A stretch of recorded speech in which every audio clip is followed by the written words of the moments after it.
What is happening, guys? It is your local snowcat addict here with another video. This is going to be one of my first long-form videos. I'm just trying to get in the rhythm of things. And I am very pleased to announce I have finally got not one, but both ditchbanger sleds in the garage. Now here we got my 2002 Polaris XC8. That is VES, obviously, as you can see. 2001 wasn't. Now, if you know anything about ditchbanger, you know they don't have any engine limits. They're pretty open. It's a good time. So I picked up this XC8. I got a good deal on it. I was out riding it in the UP not too long ago. Put a couple 100 miles on it. And the back suspension was toast. So I've got those shocks sent off right now. Hopefully I should be getting those back sometime next week. Then we'll have some decent suspension in her. Other than that, all I'm really fixing to do to her is I'm going to play with the primary a little bit. Bump that engagement up, and it feels like it's sticking a little, so I'm just going to give it a good cleaning. And then other than that, I'm going to drop 2 teeth off the top gear in the chain case just to get that gearing a little bit lower. Now, the reason I chose the gearing I did, it's not any smart reason or anything. It's because that's what I got. I've got a gear and chain off XC5, and that's 2 teeth shorter. Which I think she'll do pretty good with that setup anyways, so that works out. It saves a little money. And what else we got over here is this 1997 Polaris XCR 600. It actually currently has a 680 in it out of an Ultra. And when this sled works, it's great. It's a blast. When it doesn't, it's not very fun to work on. Now currently, like I said, it has a 680 out of an Ultra in it. But when I went to the reason I put this in here is it had an original 600. It was a triple cylinder because this is the aggressive chassis, as heavy as it may be. But the crank was broken on it, and I didn't have time to get the crank rebuilt. I had picked up this Ultra at Heydays. I think it's out of a 96, so it's not even made for the triple pipes, but they're the same engine, so it works out. So I popped the heads off this Ultra to make sure it was in good shape. And I found out that the mag cylinder was burned all the way down. So I pulled that apart, inspected it. I didn't have time to get a cylinder and piston for it because Levi's Tri-5 was like the next day or the day after. So I didn't have time to get parts. What I actually ended up doing here though is I took and what was it? Oh yeah, cylinder and a piston off of the 600 that blew up. Because the cylinders were all still good for the most part. I had one that was bad, and the pistons were all good. So it's a 652 technically, because it's got 2 680 cylinders and 1 600. And that bumps it down to a 652 if I remember correctly. I did the math one day when I was bored. That and I had to put the engine size for my class, or for my racer ID. So, our 652 XCR 600. And this is a fast sled. It goes pretty good. Only issue with it is when I was at Levi's Tri-5, I had the steering arm come off here. As you can see, the steering arm walked off, and that caused the ski here to turn sideways. And the ski turned sideways, ripped the trailing arm off, and that's never a good time. It might be related to those giant shocks I have in the front. It's kind of sitting like a gay truck right now, which, if I had time to swap out that rear skid, I think those shocks would be pretty great. But I'm going to try to get them swapped out before the Sunday Fun Day I'm thinking about going to this weekend. I'm not sure if I'll make it or not. Just something to do for fun. Never a bad time to go out and race. Otherwise, I don't know if I'll make it a ditch banger or not, because I could be going back to work any day here. So we can go out, race some stone wheels, have a good time. I mean, that's all that really matters here. But if I am to make it, I've got to somehow get this bolt out. And anybody who's worked on these old Polarises, they know the horror of those trailing arm bolts. They like to break anyways when you're just trying to remove the trailing arm. But this one's especially bad because it's already broken. So you're going to have to wish me a little bit of luck on that one. I got the good old Harbor Freight bolt extractor kit. So we'll see how that goes for us. I'll jump back to you when I either go to buy a welder or I'm jumping for joy because I got it out. Because I haven't been too cheap to buy a welder yet, but it seems like today just might be the day if I want to take the sled racing. Well, I'm sitting here. I'm still fighting it. I drilled her out, put an easy out in it. I was fighting it with, that's for running taps in. I'm just going to go out on a limb here and say that their tap wrench isn't supposed to do that. A lot of people, they put vice grips on those, but I was thinking, oh, I'll be smart. I'll use a tap wrench, or whatever the hell this thing's called. I'll have more grip on it. It'll come out easier. Well, now I can't turn my taps. What the shit? Oh, they're all dull anyway, so I guess a new kit wouldn't be in my worst interest. This thing, it is fighting me. And I did not get that hole centered either, which is really not helping my case.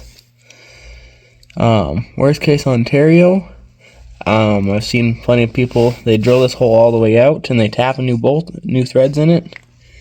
If that's what has to happen, then that's what has to happen, I guess.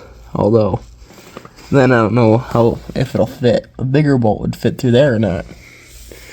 I suppose we're going to find out, aren't we? After forgetting to make an update for an entire day and a half, I did eventually get the bolt out of here. I've got 7/16 grade 8 in there now. What I actually ended up doing is I tried an easy out, that didn't work. Tried welding a nut to it, that didn't work. Eventually I gave up, I drilled the hole out, I just tapped new threads in it. I didn't tap them very well, so this might happen again in a different fashion. But it is what it is. I have moved on to try and get this trailing arm off, because I can't quite get it on straight, and I bent the shit out of these radius rods anyways here. If you want to take a look at them, you can see they're not in great shape. I'm bent to shit. But in my attempts to get this off, these bolts, they're seized completely in here. Tried to cut the head off this one, and I nailed it with a hammer. Didn't work. So I'm going to run to my other shop and grab my air compressor and air hammer. I do believe that's probably the best way to do it. The bright side of everything here is we now have heat. I was switching out from my baby wood stove because I got a good sized one out of my old house that burned down. But I was missing quite a few pieces. I need some different pieces because I didn't want it that close to the wall. So that is the one good thing. We're not freezing our asses off anymore. It's like -1 outside, probably 20 in the garage yesterday. So definitely huge improvement. Hopefully we can get quite a bit of progress done today. Make it to that Sunday fun day tomorrow. Alright, we have got her torn apart and getting ready to go back together here. I had a new lower radius rod. This upper one is cooked. I mean, that's not fixable. If you bend it back, it's just going to be weaker. And then the tie rod end for it is bent as well. So we're going to have to go out to the pole barn and scavenge a new one off one of the part sleds. Just got to cross our fingers we'll find something that's the right length. Well, we've got something going here, but it's not quite optimal. This here, that's the old one I took off. I straightened it out a little bit, just to try to get a closer measurement. But the closest, actually I probably do have something closer, but what I ended up grabbing was this. It's off an Indie Sport, and you might notice this one has 2 ends on it already. The other only has 1. It's also quite a bit longer. And no matter which one I did, I would have had to modify it. So the thought here was, instead of cutting one of the other ones and having to retap the threads, what I'm going to do is I'm going to cut this one on the Sport. That was on the Sport. And I'm going to make all new threads in it. I do believe it's still hollow, so I'm just going to cut it down to the length I need, so I'm not wasting a replacement for one of my good sleds. And then I'll tap some threads on the inside, and we should hopefully have exactly what we need and get us back on the road. We have finally got our new and slightly worse radius rods installed. A little squeaky. Truthfully, I should have replaced both those tie rod ends. I didn't even end up replacing the bent one. I was able to bend it back. This sled's never going to see a trail, so I'm not too worried about it being darty or anything. So I'll be able to get this trailing arm back in here pretty quick. And hopefully we will be on skis again. I'm also going to end up swapping out these shocks. I bought these clicker shocks and put on there because I was going to do an edge skid swap on this machine. That's just not going to happen before ditchbanger. I've got a set of stock shocks hanging on the wall up behind me, you might have seen earlier. So I think I'm just going to throw the stock shocks back on it. I mean, they're not in great shape. They're a little unhealthy. We'll see how they ride at the Sunday Fun Day tomorrow. If it's really bad, I'll get a set of yellow position sensitive shocks for it, I think, and I'll run those for ditchbanger, which that won't be too bad either.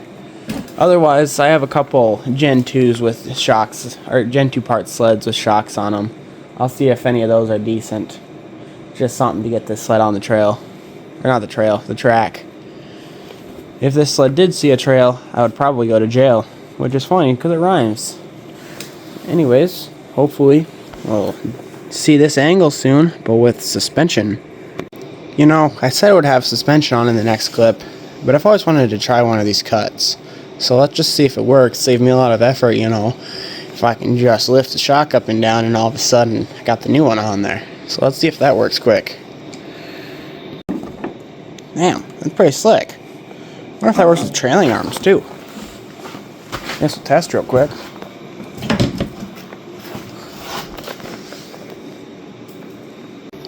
Nice. Well, I guess that all that leaves left to go on is our ski. I'm not going to get it aligned quite yet, but I'll at least throw it on there. I usually throw the steering arms on when it's on solid ground to line her up. So I guess to get the ski on, we just got well, fuck. I got a little too confident here. I thought I'd adjust the camber a little bit with by bringing the lower radius rod out to get the ski where I wanted it to be, because it was that kind of a funky angle. And instead of adjusting it, I broke it off. So that's lovely. So I gotta go back out to the part sleds and get a new tie rod end for that, and another damn radius rod. This is exactly how I was hoping tonight would go. God damn it. And that means I'm gonna have to take the pipes out now too, because of course it's buried. That is just lovely, because I don't think there's any way I could really get in there. Not easily, at least. So, gotta love that. Well, I guess I got more fixing to do. And here I was thinking I was gonna get a good night's sleep for a second. Never mind, I guess. Well, I found a solution. I decided I was not gonna do all that shit. So we got the Harbor Freight Special Booger Welds with our little Flux Core 110 welder. They aren't the ugliest welds I've ever made. Guess we're gonna find out if it's gonna hold. Sled didn't catch on fire. I'm not sure if that's a good or a bad thing. But we're not fucking around anymore. I guess camber's camber. Fucking this thing's getting put back together. And hopefully in this next clip, she'll be on both skis. I'll show you how I personally align my skis. All this just for snowcross sleds, so maybe don't take it too seriously. Okay, now we have finally got this beautiful machine back together. Now, the way I typically do my just baseline alignments, I mean, this is never going to be perfect, but take your handy dandy tape measure, and I just go to the outside edge of the ski here. I'll go to the outside of this one. We look. You see that's about 34 1/4. And then we go to the back here, do the same thing. We'll go outside of this ski to outside of this one. We've got about 3 feet. So we're almost about to split the difference. So that's at 35 on the back. We'll jump to the front here. Front is right about 35. So it's not exactly where it needs to be, but it's pretty close. I mean, if it was a trail sled, I might try to get it closer, but as I've said a few times, this is a race sled. It's going to be on a snowcross track. It doesn't really matter. So, and then one other thing before I cut the video again, I'm sure you guys are getting sick of all these cuts. I do apologize for that. Once you get the steering arm on, you want to make sure this bolt's nice and tight. The reason that all this got fucked up in the first place is this bolt walked out, and that's how all that other stuff got mangled. And as you can see here, I got the shock pretty much maxed out. One, because the shock isn't in the best shape, and two, just because this 3 cylinders, 3 pipes, that's a lot of weight hitting the ground off of jumps. A lot more stable with the stiff shocks, I've learned. So hopefully I'll have this thing out soon with a hood on it. I'm going to throw a set of bar risers on. I probably won't record that. And just get this thing dressed back up. I'm not sure if I'll really be able to record the test ride, but goddamn, I guess we can try.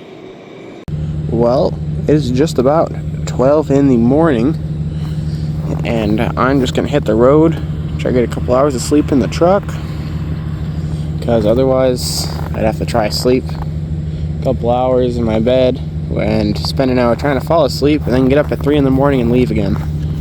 So I figured I'm better off just trying to take a truck nap. Got the old XCR all tied down and ready to go. Got truck loaded with random shit, lots of tools. Hanging out checks is some subpar sustenance. I do have my GoPro and a chest mount. I know they don't allow chin mounts, but they just might let me have the chesty. Check engine light is on for optimal performance. And we are going to hit the road. Hopefully I'll see you there with a running sled, or I'll have a clip of a destroyed sled on the side of the road. I don't know. I guess we'll find out.